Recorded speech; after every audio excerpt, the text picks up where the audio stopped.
မင်္ဂလာပါရှင်ဒီနေ့ကတော့ဂျက်မစ်ရှင်ဆက်မှာပေါ့နော်အရင်ဦးဆုံးချက်သားကိုအရင်လုံးမှာပေါ့နော်ပါဝင်တဲ့ပစ္စည်းကတော့ခရုစီရဲ့ဘဲငံပြရည်ကြီးရဲ့ဟင်းရှုံမုံရဲ့ချက်သားမုံရဲ့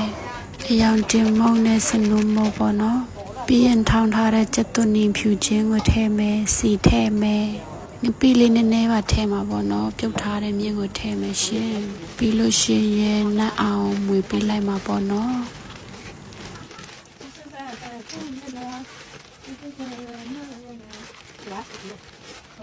လုံးပြီးနတ်ပြီးပြီဆိုတော့ရေမထည့်သေးပဲနဲ့ဒီအတိုင်းချက်သားတွေကထွက်တဲ့ရေနဲ့ခဏလေးတည်ထားပေးလိုက်မယ်ရှင်အဖုံအုပ်ပြီးတော့ပေါ့နော်ဆူလာရင်တော့သူ့ခဏလေးမွေပေးလိုက်မယ်ရှင်မွေပေးပြီးတော့အရေလေးခန်းလာပြီဆိုရင်ရေထပ်ထည့်မယ်ရှင်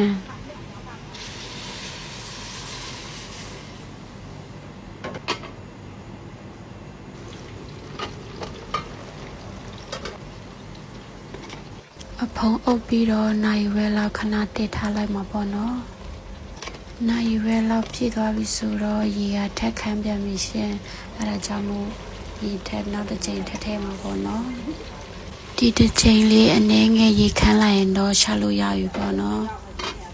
ဘာဖြစ်လဲဆိုတော့ချက်သားကတော့ကြက်မို့အရင်အကြာကြီးရှက်စရာမလိုပေါ့နော်အရင်နဲ့စားမှာမို့အရင်ကဒီလောက်ဆိုအလီတိုလေးပေါ့နော်ဟိုရှာခါနီမှာကလန်းနန်နန်ရဲ့မဆလာရဲ့ထည့်ပြီးတော့အုံမှာပေါ့နော်အခုတော့ရှက်လို့ပြီးပါပြီရှင်အနက်လေးမွေးပြီးတော့စားစင်စရာကောင်းတယ်ကြက်မရှင်လေးရပါပြီရှင်ကိုလည်းရမို့ကိုရှက်ကိုကောင်းပေါ့နော်ဒီနေ့ကတော့ဒီလောက်ပါပဲရှင်ဘိုင်ဘိုင်